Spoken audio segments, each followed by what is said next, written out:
Good morning, students. Hope everyone is fit and fine.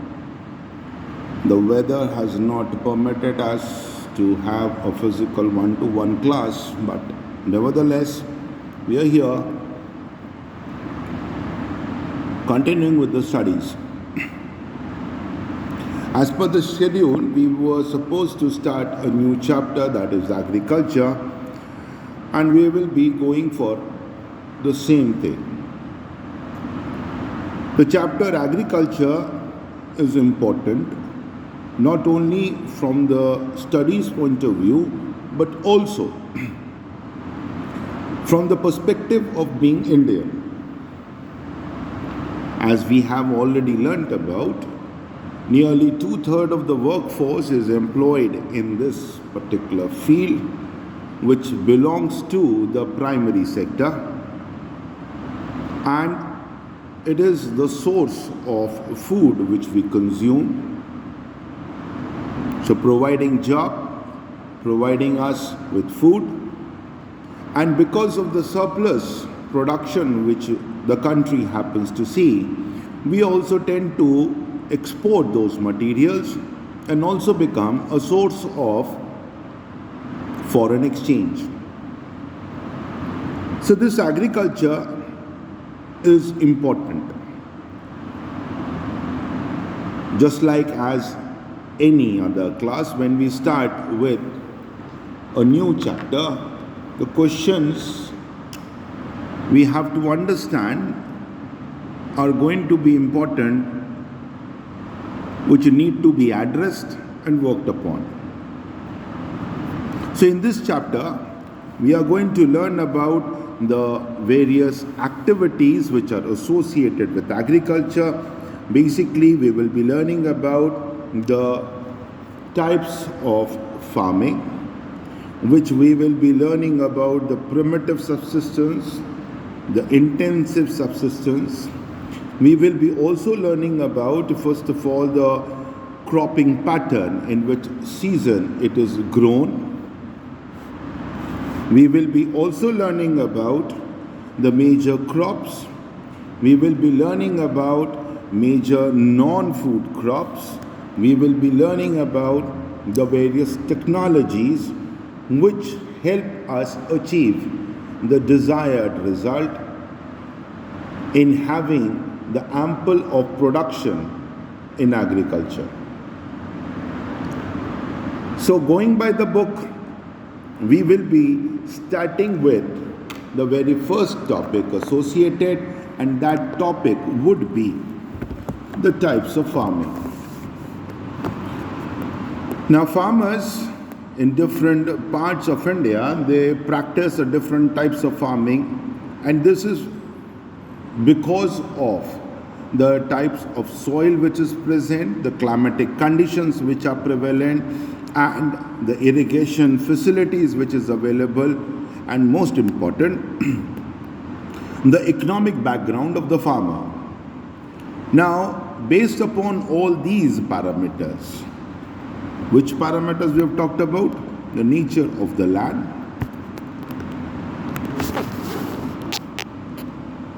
climatic conditions, availability of irrigation facility, and the economic background of the farmer, we are going to work upon the very first one, that is called as the subsistence farming. Now, as the name suggests, subsistence is going to be a situation wherein the farmer who is doing the farming is barely producing enough for its own survival. Now, when I say bare enough for the survival, it means the land on which they are cultivating tends to be small. Economically, the farmers tends to be of not good condition, and hence, because they do not have a proper supply of money to procure new seeds or irrigation facilities, they are not able to produce an ample amount of grains or the products associated with the farming. The result is they are producing just enough that might last for the farmer and the family for a full 1 year. That means when the next cycle comes of growing or harvesting, till then they will be having some or the other source of food. So here we will go with the main features of subsistence farming. The main production is consumed by the farmer. Now, being consumed by the farmer, it means nothing is left which can be sold in the market, and the farmer cannot have any economic benefits, earn money out of it. Unfortunately, majority of the farmers in our country, they are in this farming, that is subsistence farming. As I have already mentioned, the farmers here are holding the land, which are relatively small, and in case they have got some or the other number of the fields, they are all scattered. Now, when the word scattered means out here is mentioned, it means that the land holding is not big, it is small, but placed at different places within the village.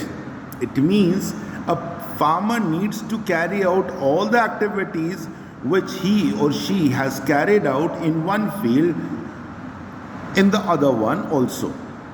It means they need to plow the field, they need to irrigate the field, they need to sow the field, they need to harvest the field, and it is all happening not at one single place, but rather 2, 3, 4 or whatever the numbers are of the fields which are present. That is scattered.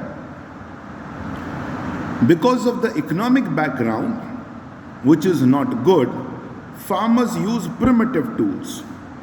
Now, primitive tools, we tend to know that it is the plows or the hoes are going to be used, which are comparatively less effective when we use the modernized machinery in agriculture. Again, a point, that is number 5, which is mentioned, the farmers engaged in subsistence farming do not have fertilizers. They are banking upon manures, and hence will not be able to get a major output. Another thing which is obstructing their more production is not having high yielding variety. In class 9th, you had gone through improvement in food resources, a chapter which was there, where we had mentioned about those varieties which are developed by the scientist and tends to give much more output in comparison to the normal or old seeds. Those are mentioned as HYV. These seeds are not being used because they are relatively costly. Electricity or irrigation facility is rarely available. In case irrigation is not available, they will be solely dependent upon the unpredictable monsoon, and because of the lack of electricity, they cannot have the modern methods of having a well or a bore well through which they can procure the groundwater. Some facilities in irrigation or electricity, if in case are available, then those farmers have moved ahead economically and worked upon certain cash crops like cotton, jute, sugarcane, oil seeds. But that is still not in very much in number. So majority of the farmers having small patches of land, having no financial backups, and surviving on the very bare basic requirements required in farming and procuring a less quantity of the produce. Within this, we also need to know about a technique which had been lately under a lot of discussions, and this is called as the slash and burn agriculture, also referred as Juming.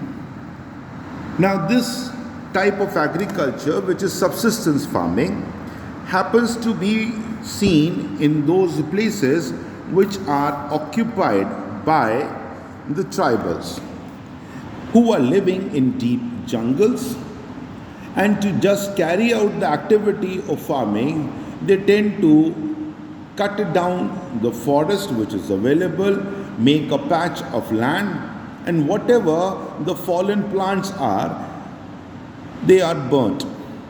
They are burnt for one reason, to clear the patch of land, and second, to produce ash.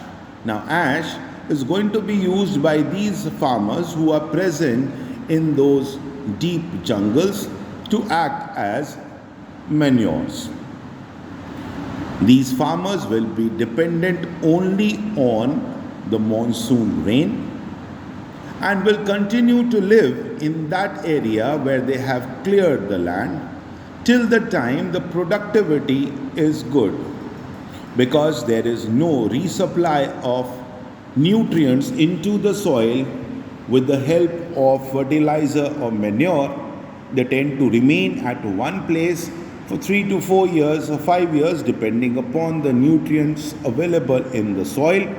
And once the fertility decreases, they tend to move to another piece of land within the jungle and follow the same process. They are going to cut down the trees, they are going to burn them up, make a patch of land where agriculture can be carried out using some saved old seeds, depending for water on rain, and continue living.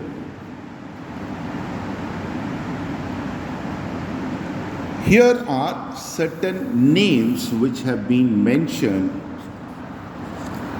which are of utmost importance, which you need to remember. These are the names of the activity we have just mentioned, that is Juming cultivation. But this Juming is a name which is associated with northeastern state.